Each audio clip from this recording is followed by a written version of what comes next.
estimation and positions. In this skill zone, we will learn about estimation and positions. Estimation is something we assume in our mind. It should be a close guess of actual things. When we need to plan something, we need to estimate many things like time, things, activities, etc. Estimation means अंदाज़ा लगाना कि ये exactly तो नहीं पता पर अंदाज़न ये इतना होगा. अब कोई चीज़ देख के हमें पता चल जाता है कि भाई इस का वेट 1 किलो के करीब होगा या इस काम को करने में 10 मिनट लगेंगे, तो हम अंदाज़ा लगाते हैं. फिर जब एक्चुअली काम करते हैं और तौलते हैं तब पता चलता है कि वो कितना है. तो बच्चे को हम अंदाज़ा लगाने को इस आगे की एक्सरसाइज में सिखाएंगे. Then positions are about place and locations. Positions help us in narrating, finding or describing any object and its location. Position यानी किस जगह पे है, उसका स्थान क्या है, वो उसका अंदाज़ा वो लगाते, उसका डिस्क्रिप्शन वो समझते. Popcorn says for both the things you should have good observation power. यानी ये जो पूरा चैप्टर का डिज़ाइन इसलिए कि उसका होल ऑब्जेक्टिव ये है कि बच्चे का ऑब्जर्वेशन पावर बने. ऐसी एक्सरसाइज है जहाँ पे कि वो ऑब्जर्व करे, उसका प्रॉब्लम फाइंड करे, उसका सॉल्यूशन, छोटी छोटी जो चीज़ें हैं उसका सॉल्यूशन वो खुद फाइंड करे. इस तरह से वो खुद की प्लानिंग करना सीखेंगे. आगे जाके वो जितना ऐसी सिचुएशंस देखेंगे उतना उनकी क्यूरियोसिटी बढ़ेगी और उतना ज़्यादा वो लर्न करना चाहेंगे. Okay, so automatically they will become good explorers and in the process they will be self learners. So it's an important skill and please उसको बहुत खुशी खुशी और एंजॉय कराते हुए कराइएगा. Here the activity is answer the questions by ticking the correct option. Tick the correct option. So यहाँ एक क्वेश्चन दिया हुआ है, उसका आंसर ये पिक्चर्स में है. दोनों में से कोई एक उन्हें करेक्ट ऑप्शन उनको चूज करना है. सो सबसे पहले तो उन्हें समझना होगा कि क्वेश्चन क्या है, right. So here it is, I have to feed water to my dog, please choose the correct container. अगर अपने डॉगी को अगर आपको पानी पिलाना है तो आप किस चीज़ में पानी पिलाएंगे, ग्लास में पिलाएंगे या ये बोल में पिलाएंगे. आपको पहले पूछिए बच्चे कि आपको पता है ना डॉगी कैसे पानी पीता है.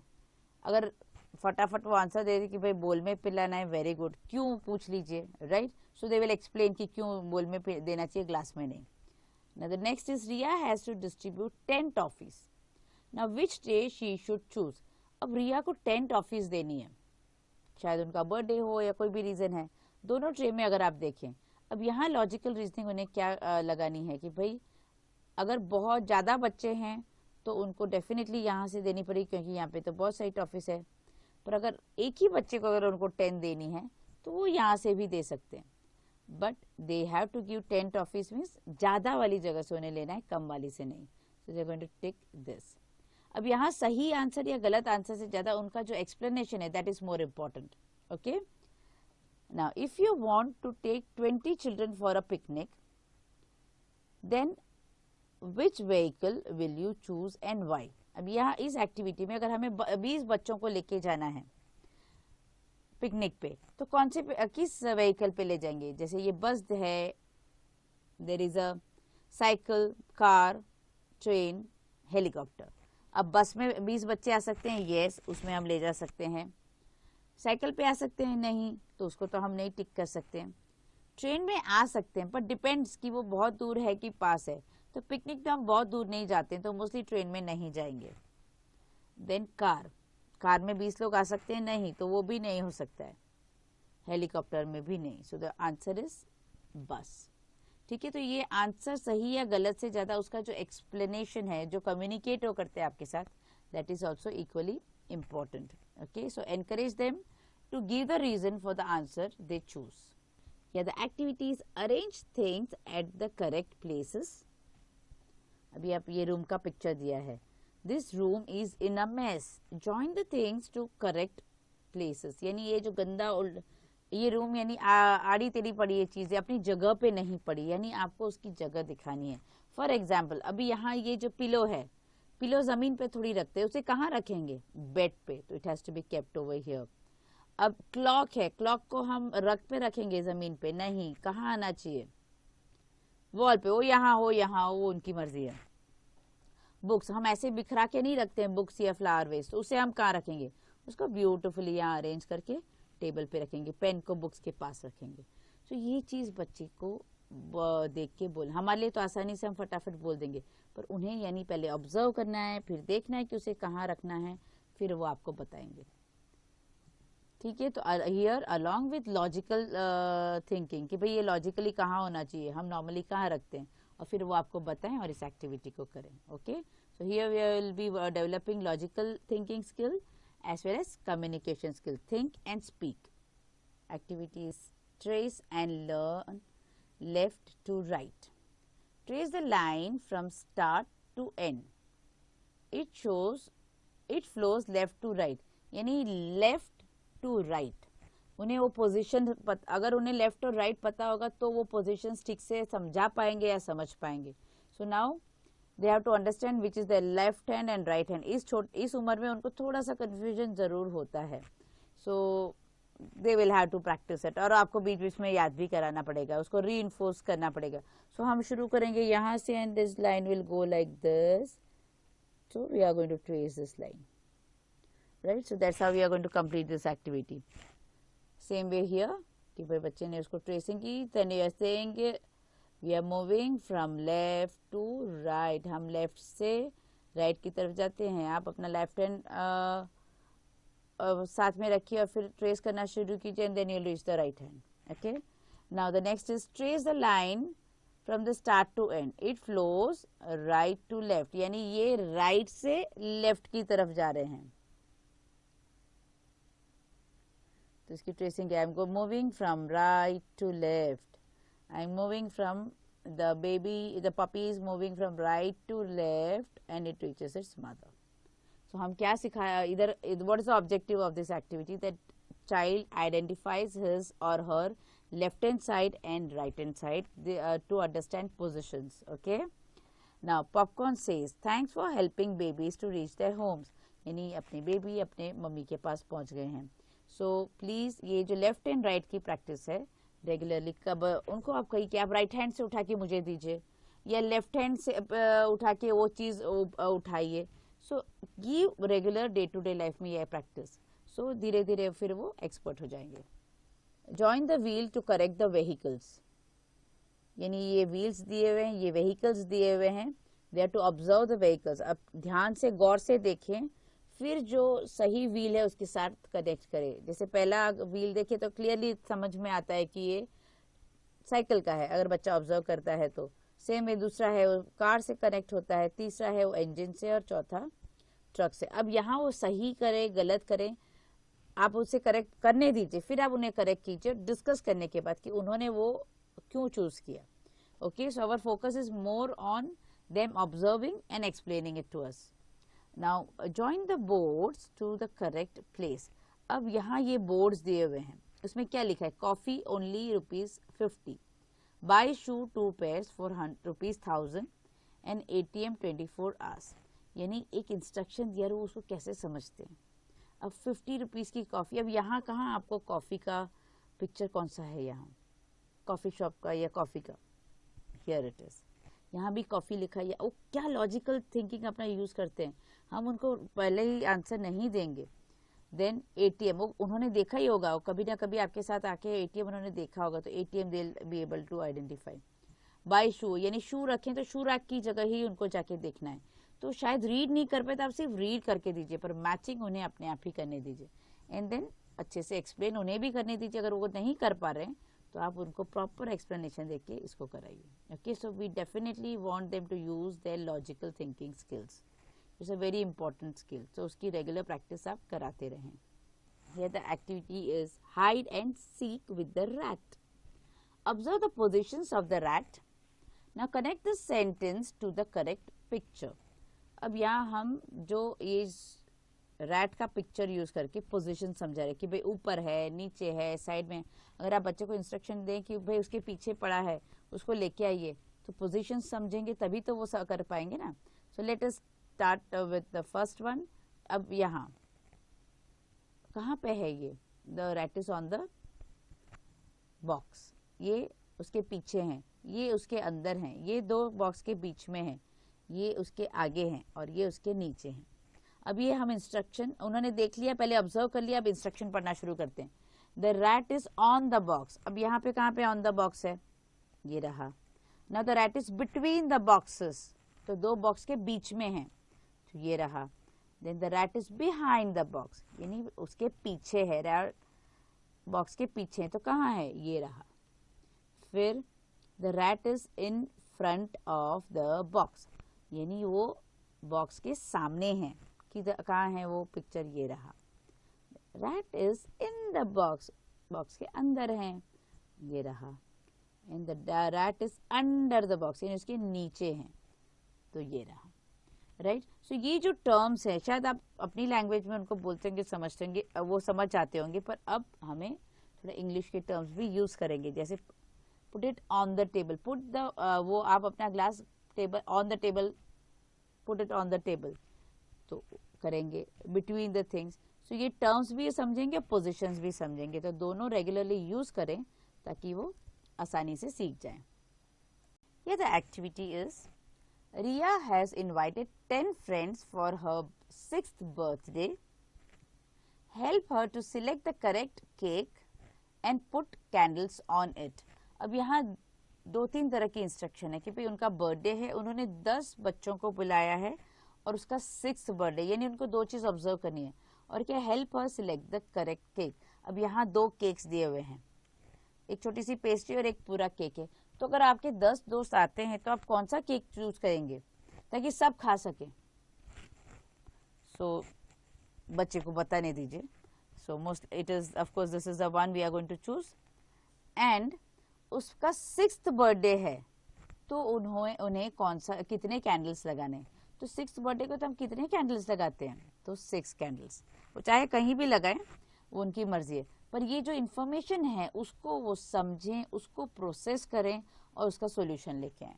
ओके, सो यहाँ thinking, what they think and they communicate, वो भी इम्पोर्टेंट है कि वो समझ भी गए पर वो बताएं जरूर अपने को कैसे करते हैं, हमें जो भी उनके साथ बैठा है उनको। तो इस तरह की छोटी छोटी चीजें उनको पूछते रहे। जैसे एक बड़ा कप में पानी और एक छोटा कप हाथ में, तो पूछे कि आपको क्या लगता है ये पूरा पानी इस कप में आ जाएगा?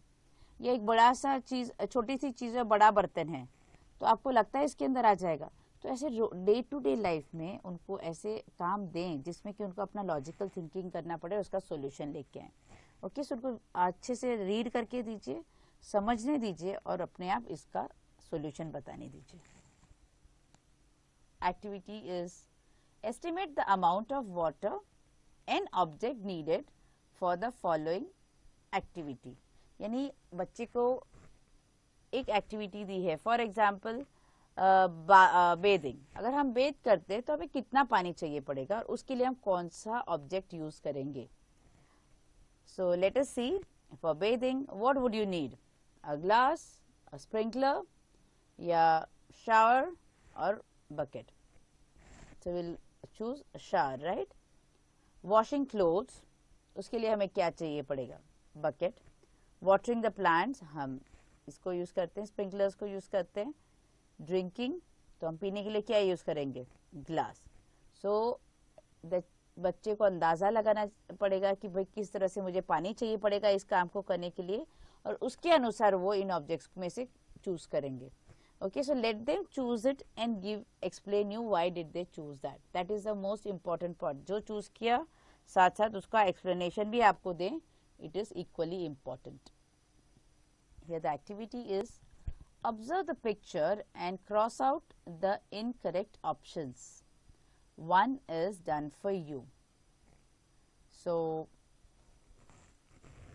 अगर आप यहाँ देखिए, एनिमल्स हैं, एनिमल्स का क्लासरूम है। Let the child first identify the animals here. पहले वो एनिमल्स का नाम बता दें और उनके क्लासरूम में उसका ऑब्जर्वेशन करने दें उन्हें। उसके बाद क्वेश्चंस देखते हैं। Lion is sitting in the first और सेकेंड रो। इसको रो बोलते हैं, रोज, राइट। तो वो कौन सी रो में बैठे हैं, फर्स्ट में या सेकेंड में? राइट, तो वो बैठे हैं फर्स्ट रो में, तो हम उसको क्रॉस कर देंगे। अब नेक्स्ट है एलिफेंट और मंकी, दोनों में से कौन से is sitting in the last row? अब ये जो लास्ट रो है उसमें एलिफेंट बैठा है कि मंकी बैठा है? तो हमें कौन दिख रहा है लास्ट रो में? ये है हमारा लास्ट रो, तो एलिफेंट दिख रहा है, तो हम मंकी का ऑप्शन कट करेंगे। देन 4 और 5 animals are sitting in the middle row. ये मिडिल रो कौन सी, ये हमारी फर्स्ट है, ये मिडिल है, ये लास्ट है। तो मिडिल में कितने एनिमल्स बैठे हैं, 1 2 3 4। 4 हम यहाँ पे रखेंगे और इसको कट आउट करेंगे। अब इन केस उन्होंने छोटा सा टेडी बेयर को यहाँ काउंट किया और बोलते हैं 5, fine, you will accept it, क्योंकि बच्चे ने उसका लॉजिकल रीजनिंग अच्छे से, जबकि वो टॉय है, बट अगर वो उस पर बोलते कि नहीं उसको भी हम मानेंगे, तो प्लीज एक्सेप्ट इट। इसमें सही या गलत वाली बात नहीं है, वो उसको ऑब्जर्व कर रहे हैं, वो बहुत बड़ा अच्छी बात है। नाउ मंकी और tiger is sitting next to the lion. तो लायन के नेक्स्ट यानी उनके बाजू में कौन बैठा है, ये मंकी है कि टाइगर है, मंकी, राइट। तो टाइगर को कट आउट करेंगे। इस तरह से पहले ऑब्जर्व करें, एनिमल्स के बारे में बात करें, रोज के बारे में उनको पता है, इसको रो बोलते हैं, और उसमें कितने लोग हैं, उसके बाद ये एक्टिविटी करें। Okay, so lot of communication would be involved in it, so enjoy doing the activity. Popcorn activity. If you invite your friends to your birthday party, how many of the following things will you need.